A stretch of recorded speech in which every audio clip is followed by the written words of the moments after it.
someone whose motives never had to be questioned because he was always committed to the greater good. He cared about the work that he was doing. He felt the consequences of the work that he was doing, and he did the best he could do every day that he went into the country. I don't think I've ever known anybody whose emphasis has been so much on what other people need. I mean, he truly is a man who wakes up every day and says, I'm going to make a difference today. He served in the U.S. House of Representatives for 4 terms, representing his hometown of Fort Worth, Texas.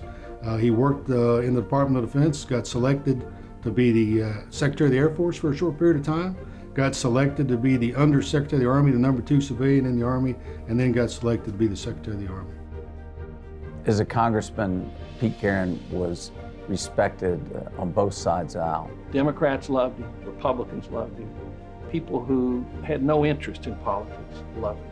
He just was a person who spoke for the community, worried about the community, was interested in the community. Pete played a key role at a time when very few people were talking about the federal deficits and laying the foundation for a balanced budget in the 1990s.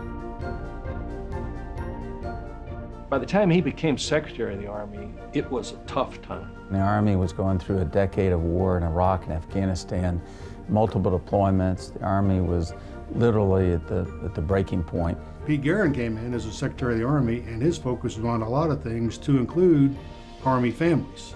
And he launched a program called the Army Family Covenant, which made a promise between the Army and the Army families that the Army was always going to focus on taking care of the families. And it made all the difference in the world. He revolutionized our country's commitment to Army medicine, to care for wounded warriors, to the mental illnesses being faced as a result of combat wounds.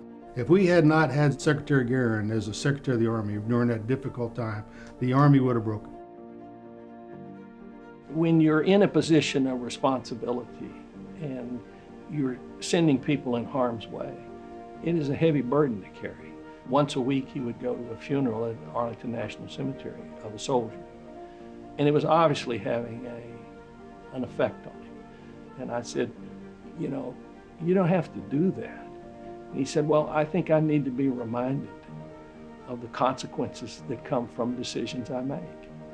That's the kind of person that you want to be in charge of your son or daughter's life if they're in the military.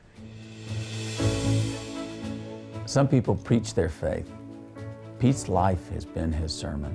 I see Pete's work at the Sid Richardson Foundation as a continuation of his lifelong public service, as he is now committed to improving and reforming education so that every child in our country can have a fair chance to reach his or her highest God-given potential.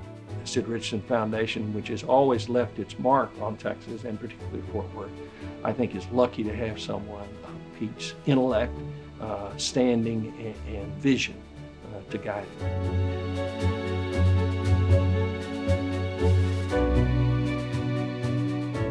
I can think of no graduate of any university that is more deserving of recognition than Pete Geren. He has spent a lifetime committed to public service for our country, and we are a stronger, better, safer country as a result of that.